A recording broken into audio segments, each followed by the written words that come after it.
What's up, PBL people? Welcome to week 1 of the playoffs of season 3 of the PBL.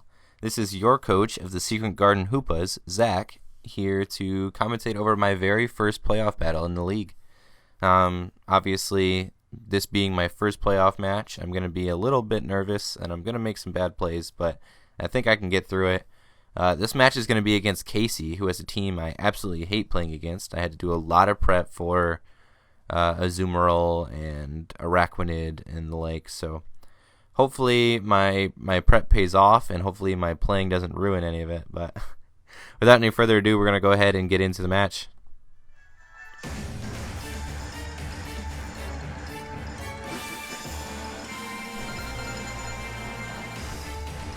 So Casey actually shows that he didn't bring Araquanid at all, so I didn't have to use some of the strategies I was going to employ to take on an Araquanid.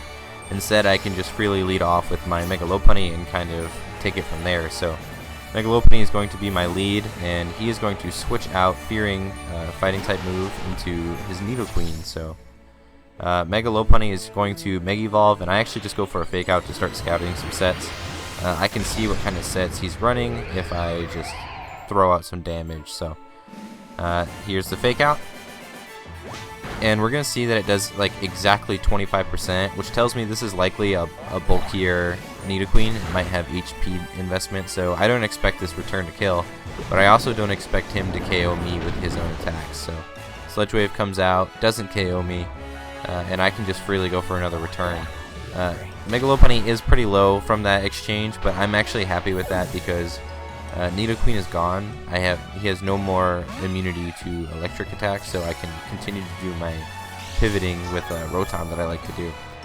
This actually shows that Azumarill's Quick Claw pops before I switch, which is something I didn't know that happened.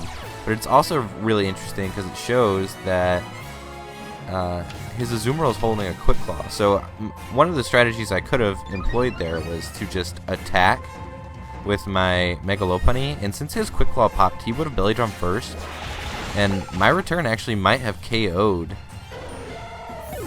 after his Belly Drum. If my return can do over 50%, I would have KO'd, but I didn't. I was fearing an Aqua Jet, and I didn't feel like it was worth losing my Lopunny over. So I do actually end up sacrificing my Suicune, but you know, it's okay. Can come out and Psychic here. I was extremely nervous because if a Quick Claw pops, he's just gonna go ahead and go first and play rough me, and you know, Yuno's gonna go down without a fight, and this Azumarill is gonna be out taking lives still. So that was pretty scary, but you know, Scary Terry's gonna come out now. Scary Terry does something. I'm expecting Casey to make some kind of prediction. Obviously, one of the big answers I would have is my Batata, and I would expect like maybe he'd make a prediction and just go for an Ice Fang. But he doesn't. He just goes for an Iron Head, which was something I never even really considered. I've never run Iron Head on my Aerodactyl, but it's an effective move, and it was good prep from Casey. So, but now we have two Aerodactyls staring each other in the face, but mine's faster. I have a Scarf on Barney. Barney can take out his brother, Scary Terry. So now that Scary Terry is gone, I'm actually feeling pretty good. Casey doesn't have anything on his team that can outspeed me. So I feel like I'm doing well in that regard. Batata can come out, and Batata is going to take this Flash Cannon, fearing that he's some crazy set. So that did a lot of damage, so I was thinking, okay, this might be, you know, Life Orb, Analytic, or maybe even like a Choice Specs Analytic, but I think it would do more than that. But it reveals that that was actually a crit, and he doesn't have a Life Orb, so he is not running some scary set that does big damage like I thought he would be doing. So I'm taking that into account in the future. So I know Bamboom is likely going to Swords Dance. It's what it's been doing all season. But you know, Gligar can't do anything to her, so Gligar is just going to go ahead and U-turn out into someone that may be more effective. The misplay with Lele really hurts me here, because Lele is obviously the switch in expecting a Swords Dance. Lele comes in, sets up terrain.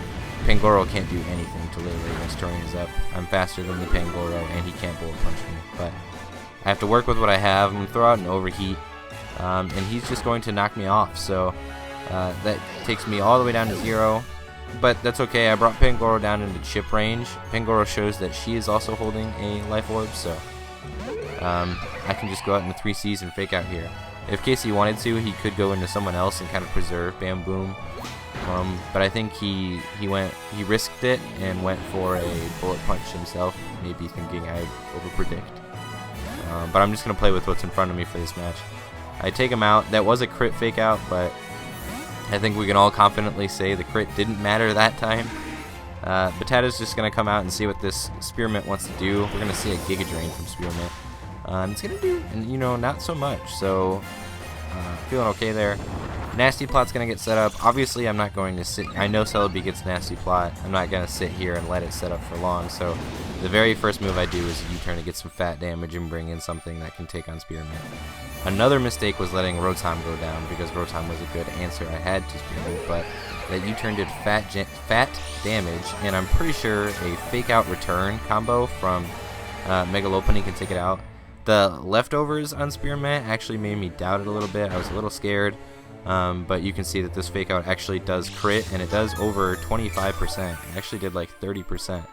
So even without the crit, I feel like a fake out return might have KO'd. Obviously, I don't have the calcs in front of me right now, but either way, that crit was likely more influential than the other one. So I'm getting pretty lucky right now. Danger Zone is Casey's last Pokemon. This has been a pretty quick match, and he throws at a Flash Cannon. This is when I realized that I'm an absolute genius, and I have sped crept a tie on my Mega Lopunny for a Scarfed Magnezone, instead of me outspeeding a Scarfed Magnezone. So this Magnezone actually moves first and takes out my Mega Lopunny when it really shouldn't have. Good job, Zach.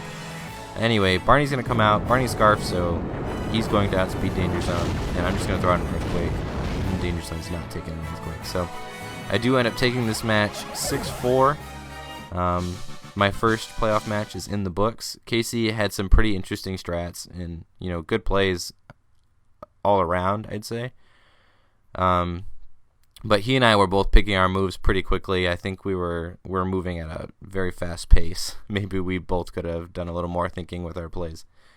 Anyway, I'm going to move on to the semifinals. I'll be playing the winner of the match between Corey and Nick, which honestly, I could see either one of them moving on.